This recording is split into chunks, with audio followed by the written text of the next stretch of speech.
ये हैरानी होती है कि आज इस कदर हमारी एजेंसीज जो इंडिपेंडेंट मानी जाती थीं, जिनको प्रजातंत्र और संविधान का रक्षण करना होता था, आज इस तरीके से झुक गई हैं और झूठ के आड़ में, और जिन्होंने गद्दारी की है पॉलिटिकल पार्टी के साथ, उनके साथ आज खड़ी हुई दिखाई दे रही है। इतिहास गवाह होगा कि इन लोगों ने अपना ईमान, धर्म सब संविधान की तरफ नहीं, उन लोगों की तरफ रख दिया जो सत्ता में है। बहुत स्पष्ट है, प्रजातंत्र का हवाला देते हुए जो 77 पेज लेटर भेजा है, या प्रजातंत्र का हवाला देते हुए प्रजातंत्र का गला घोटने का काम आज इलेक्शन कमीशन ने किया है। और मैं तो इनको इलेक्शन कमीशन भी नहीं कहूंगी, मैं कहूंगी entirely compromised institution of India.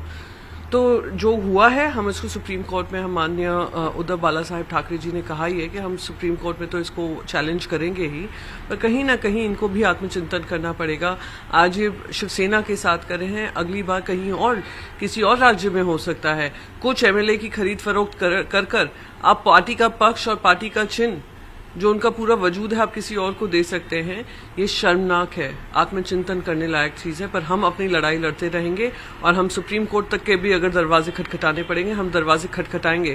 क्योंकि आज जिन लोगों ने इलेक्शन कमीशन के साथ अंडरमाइन किया है, जिन्होंने ईडी को किया है, आईटी को किया है, सीबीआई को अपना इलेक्शन टूल किट बना लिया है, आज वो जुडिशरी के साथ भी वही काम कर रहे हैं। आए दिन हम लॉ मिनिस्टर को सुनते हैं, आए दिन हम अपने चेयरमैन राज्यसभा को सुनते हैं कि जुडिशरी को चैलेंज करते रहते हैं। तो अब ये जुडिशरी की जिम्मेदारी होगी और सुप्रीम कोर्ट की जिम्मेदारी होगी कि आज प्रजातंत्र और संविधान की जो रक्षा करनी है, आज उनके कंधों पे ये जिम्मेदारी है। सर पवार ने कहा है कि उद्धव जी को एक्सेप्ट करना चाहिए और न्याय सिंबल के आगे बढ़ना चाहिए, स्टेटमेंट आप देखें। नहीं, हम लोग, हमारी जो हमें संविधान ने हमें लड़ाई करने का ऑप्शंस दिए हैं, हम उन सभी का इस्तेमाल करेंगे। पर आज इनको, आज ये स्पष्ट हो गया है और इन सबके नकाब जो थे मुंह पर, के जो कहते थे कि हम संवैधानिक तौर तरीके संभालते हैं, इलेक्शन कमीशन हो, ईडी हो, आईटी हो, सब बेनकाब हुए हैं।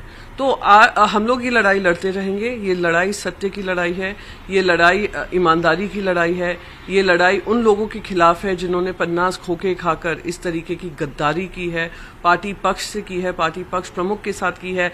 आज मैं अभी भी यही बात कहूंगी कि अगर आज इनके पास इतना जन समर्थन था, इनको रेजिग्नेशन देकर, रिजाइन कर अपने पदों से फिर से इलेक्शन करना चाहिए था। पर ये लोग उससे भागे हैं।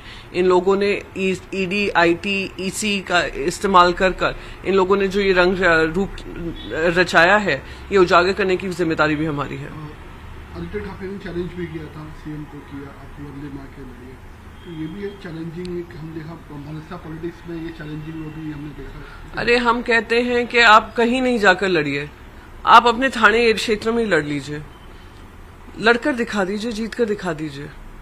तो ये अगर आप बार बार हवाला देते हैं कि जनता का साथ आपके साथ है, तो वो जनता का अधिकार है, जनता को चुनने दीजिए। आज जनता ने आपको शिवसेना के सिंबल पे चुनकर भेजा है। आज जनता ने उद्धव बाला साहेब ठाकरे जी के नेतृत्व में चल रही शिवसेना के बल पे आपको भेजा है, और आप उसी का शिवसेना को खींचने का काम करें और सत्ता का मौज करें। ये कहां तक संवैधानिक है? और ये प्रजातंत्र की जब हम बात करते हैं, प्रजा राजा है और प्रजा निर्णय लेती है, आप उसी से भाग रहे हैं और हर ईमान धर्म को एक तरफ रखकर जीतने का काम कर रहे हैं। एक ना एक दिन आपकी हार निश्चित ही है, जनता के कोर्ट में होगी और जल्द से जल्द होगी।